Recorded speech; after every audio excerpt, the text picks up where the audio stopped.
Good evening, everyone, and welcome to 30 minutes of Torah study for the Torah portion of Vayera. When I was 19 years old, I was a student in the Rabbinical College of Greater Miami Beach.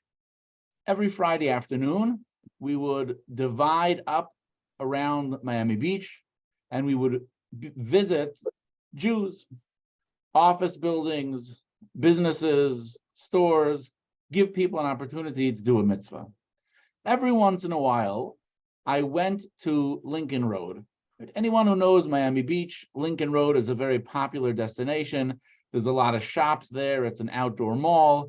And I would sit there and ask people if they're Jewish. Would you like to put on tefillin if it was a man? If it was a woman, do you like Shabbos candles? We had Shabbos candles. And I had fascinating, interesting experiences on the street asking people if they would like to put on tefillin. But that leads to the question, is there value to a mitzvah done without the proper intentions? Very often, the person doing the mitzvah on the street, right, is the person who is not good at saying no. Right? There's some people that are very good at saying no. No, I'm not interested, I'm moving on. Other people, you pressure them, you corner them, they put on tefillin with you. Is it really meaningful to just do a hit and run mitzvah on the street, pair tefillin, and then the person moves on and continues on his way? Well, we're going to look into the Parsha and see if we could gain any insights into this type of mitzvah. So we begin where the Torah says that Abraham moves to Beersheba, and he planted an Eshel in Beersheba, and he called out in the name of God, the everlasting God. What exactly is a Beersheba? What exactly is an Eshel? Is Abraham suddenly a botanist? Is Abraham suddenly growing some type of orchard? He's planting trees. What is an Eshel? So we look to the commentary. Rashi explains for us. Eshel is an acronym for three Hebrew words. Achila, food, shtia, drink, and levia, accompaniment. What does that mean? Abraham moves to Beersheba, and he opens up kind of a hotel, maybe a little bed and breakfast, something like that, for travelers. Travelers coming by, food, drink, place to sleep if needed. How did it operate? We actually get a little bit of a glimpse into what a day in the life of Abraham and his Eshel was. The Torah tells us that Abraham, at the age of 99, he has a circumcision.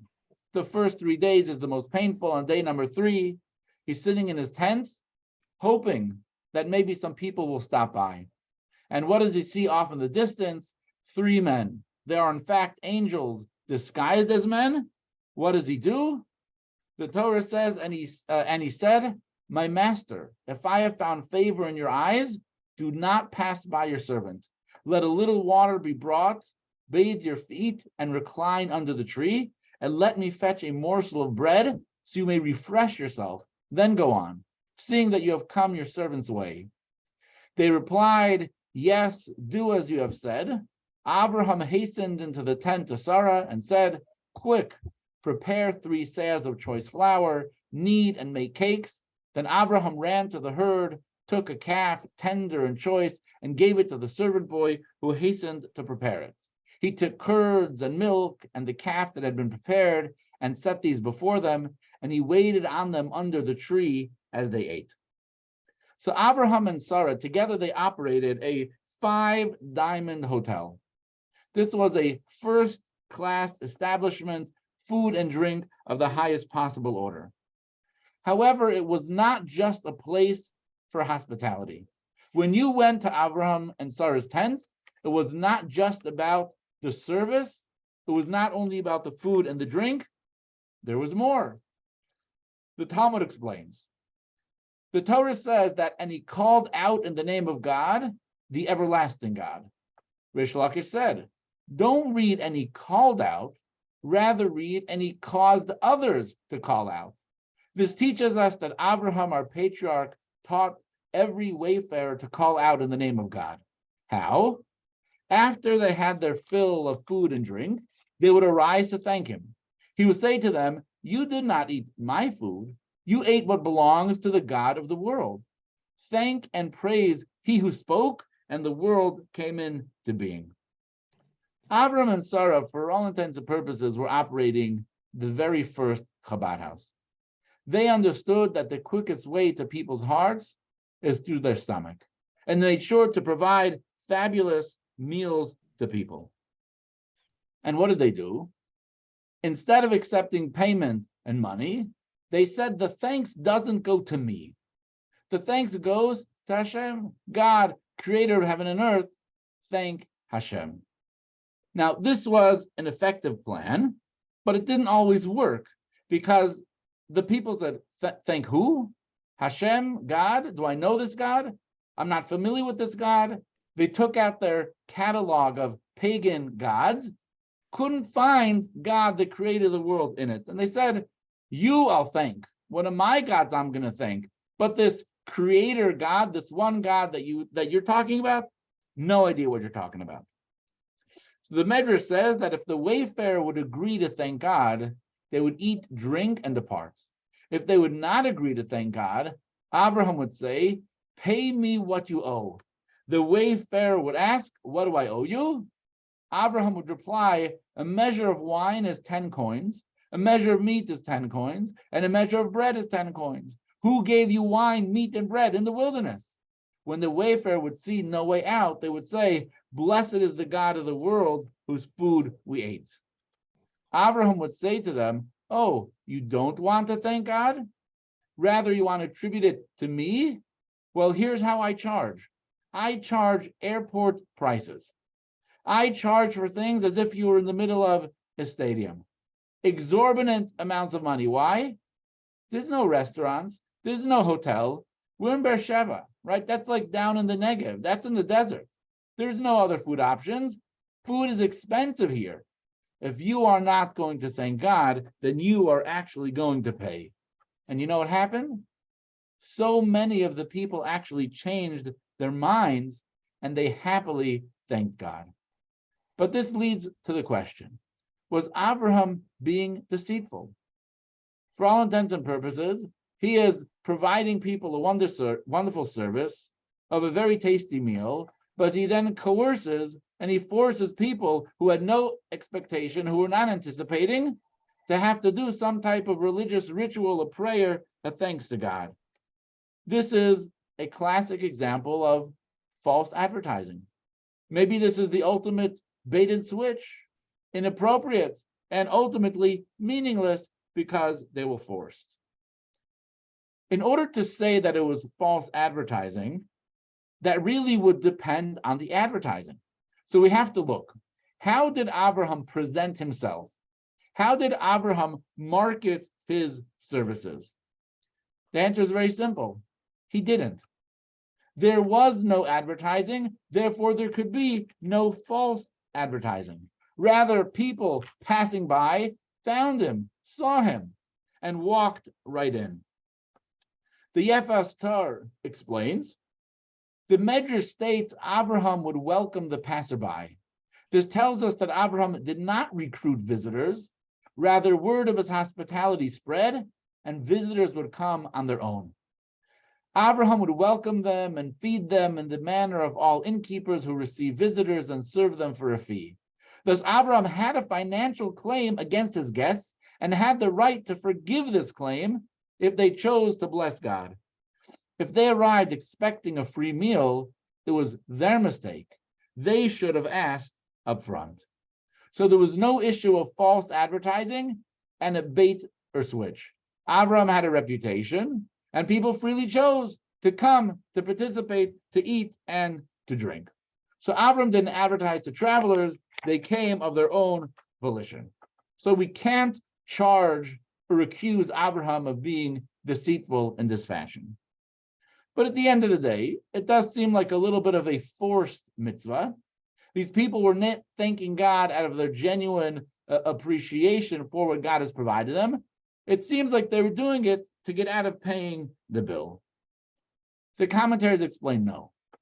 There would be little value if that was what Abraham was doing. What was Abraham doing? People at that time, in that era, had a very preconceived notion about God.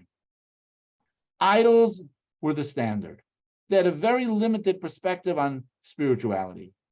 Abraham needed to capture their attention, not so he can force them to do something, but so he could actually get an opportunity to be heard.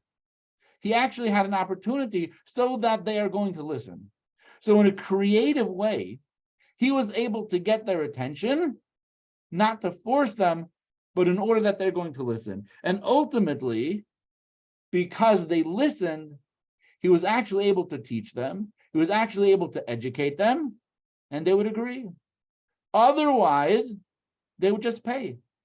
You've been in the airports, right? You've been in a stadium. Go to a Bucks game, right? $9.75 for a beer, right? It's like $7 for a soda. And people are there drinking to their heart's content. People will pay a little money for some extra service.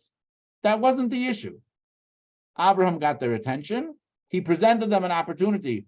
Okay, you don't want to pay? I'll give you an opportunity. Listen to what I have to say. If you agree, if I'm making any sense, you thank God your meal is free. If you don't agree, if I'm not making any sense, not a problem. Pay, and then you can be on your way. The Talmud tells us that Abraham was absolutely a master teacher. He was a master educator. He was incredibly effective with his teaching skills. The Talmud said that he wrote a book consisting of 400 chapters on the theology, the philosophy of monotheism, and that took apart the entire argument of idolatry. The sixth Lubavitch Rebbe comments that Abraham would explain with many parables and examples so that would be well received and understood by his students. He was able to distill complex teachings about monotheism in such simple language that even lay people understood him. Those who did not understand could sense the truth in his words and would acknowledge that he was right. He spoke with such passion and love for God that even those who didn't understand him felt the vitality and truth in his words and were compelled to agree with him. Abraham spoke to people about the Jewish concept of free speech. Abraham spoke to people about how do we say at the one hand that God is present and here and involved in our life, yet he's invisible, right? How do we understand that? Abraham explained, right, how God runs the world, his divine providence behind everything. But there was resistance. There was resistance because there is a preconceived notion on spirituality, and people don't want to hear new things. This is the way I do it. This is the way I've always done it. This is the way my parents do it. Sometimes more importantly, this is the way all my neighbors do it. And that's the way that my kids are going to do it. You need to be able to get people's attention. And Abraham never gave up on anyone. He never he never cut them off. He recognized that people have preconceived notions, and he had to figure out and strategize a way to be able to get through the barrier that people often put up against themselves. The Rebbe writes, when he saw that some people did not take to any of his explanations, this is because they were encased in an unusually resistant coarseness to all things holy. So he would put them in a bind to create just enough pressure to break through their unusually coarse resistance. Some people, you can't talk to them. They don't want to hear, they don't want to see, they're locked in their own worldview. Abraham created this scenario. He was able to break through that resistance by presenting this challenge, this opportunity. Either you pay or you pray. I don't know if you'd say it exactly like that, but you get the idea. Once the crust was broken through, his previous arguments would begin to resonate with them, at least partially, and they would recognize God. They would then say, "Blessed is the God of the world whose food we ate." So Abraham weakened the resistance to God, which caused them to accept his previous arguments. You see, if a person had a rock solid resistance to the monotheistic approach, what would that person do? They would just pay their bill. And that's the end of the day. However, they did not do that, right? They had an opportunity to sit, to hear, to learn, to be educated. They were open to it. And quite often, it was very effective. We have to create opportunities where people are open to listen. I know that Chabad on campus has an educational program. It's called Sinai Scholars, where they invite college students to attend a 12-week course. I believe it's 12 weeks, very intensive. They have to write some papers. You have to participate in some Shabbos dinners. There's a lot of learning, and they pay you $500, right? Every kid gets $500. So a person could ask, how meaningful could Jewish learning be if you have to pay someone to come? They're coming for the money. They're not coming for the learning. But I don't think that's accurate. What do we learn from Abraham? We have to get people to be in a position where they're open to learning and hearing new ideas. Through providing such rewards and financial benefits to college students who need it, they're actually finally in a position to hear and to learn and ultimately to grow. And it's incredibly effective. So this is what Abraham did. Abraham said, if your worldview is the food came from me and not from God, then I will charge you because it comes from me. I deserve it. I'm in the middle of the desert providing food for you. However, if you are going to recognize that the food ultimately had to come from a source, and that source is God, who's the creator of heaven and earth, then you're going to get that food for free. All you have to do is acknowledge it with a blessing. In the midst of this exchange, we actually see a very profound theological argument, which is everything has to come from somewhere. Everything has a cause, except for one thing. That is the first cause, or the uncaused cause. We don't go back in time forever. There is something which is the very essence of existence. There's something which is the necessary existence, while everything out there in the world is contingent existence. Through this dialogue, he was able to actually demonstrate the very profound theological principle in a very simple and straightforward way. Through charging a fee, Abraham caused the travelers to realize that it is natural to assume that everything has a first cause, which in this case is God.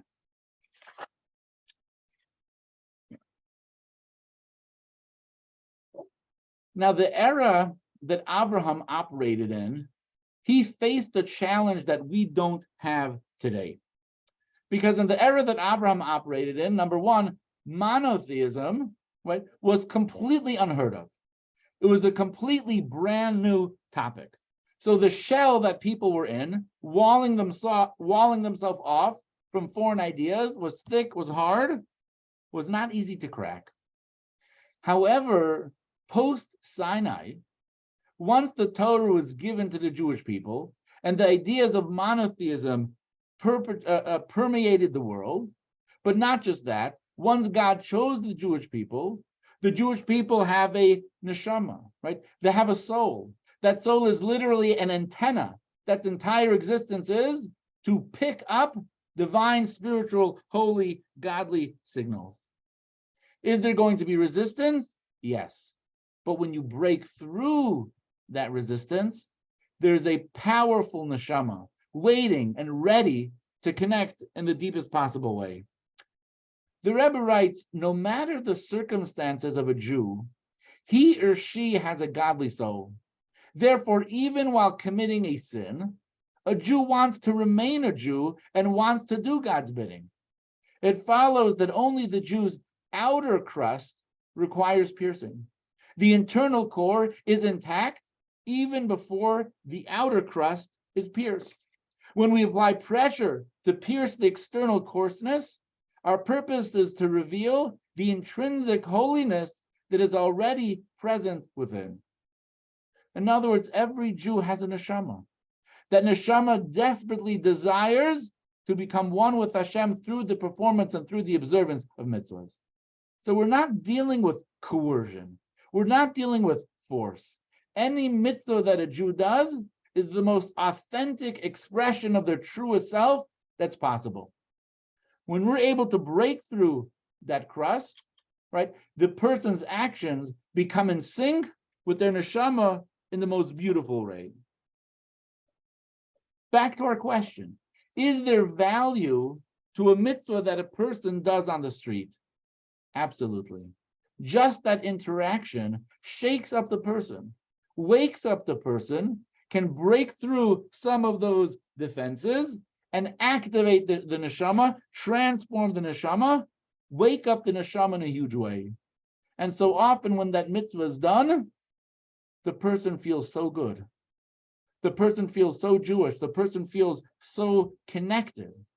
All that people need sometimes is a little bit of a nudge. Get out of that shell, get out of that bubble that locks you in to a particularly narrow perspective. The neshama comes alive in the most beautiful way, doing an act that is so authentically Jewish. And this is not something that is reserved only for rabbis. It's not only rabbis could go on the street and ask people if they're Jewish and ask them to do a mitzvah, or call people up and invite them to do a mitzvah. This is something everyone can be a part of. The Rebbe writes, the lesson from Abraham's story is obvious. The actions of our patriarchs point the way for their descendants. Therefore, we must behave as Abraham did and work to publicize God's presence throughout the world. Should someone ask, what was accomplished by this effort? After all, the Jew we convinced to recite a blessing, to chant the Shema, or to pray, did it unwillingly and without heart. The one who put on Tefillin did so to be free of pressure. Whether they will do the mitzvah again tomorrow, we don't know. So what's the point? And other such arguments. We respond by relating the story from the Torah, which serves as a lesson to us. If in the days of Abraham, when he dealt with non-Jews before the Torah was given, this approach achieved the end goal of, in God's words to Abraham, you familiarized me to my creations, how much more so after the Torah was given, when we deal with Jews who want to be Jewish and want to do God's bidding. Our efforts with these Jews are surely consistent with their inner desire. Moreover, it is likely that the gentle pressure that brought them to do one mitzvah will inspire them to do another mitzvah, to the point that they will openly want to perform all the mitzvahs in their complete form. The effort to publicize the name of God in the world in a manner that makes God known to all his creations will hasten the time when, measure for measure, the earth will be filled with the knowledge of God. This will be achieved by a king who will arise from the house of David and inspire all of Israel to walk in the path and to repair the breaches of both the written and the oral Torah during the true and complete redemption by Mashiach, our righteous Redeemer. One way to conceptualize this idea and the value of reaching out to a fellow Jew with doing a mitzvah. Sometimes people have this misconception that why am I reaching out to you to do a mitzvah? Because I'm the religious one, I am better than you. You are the one who is irreligious.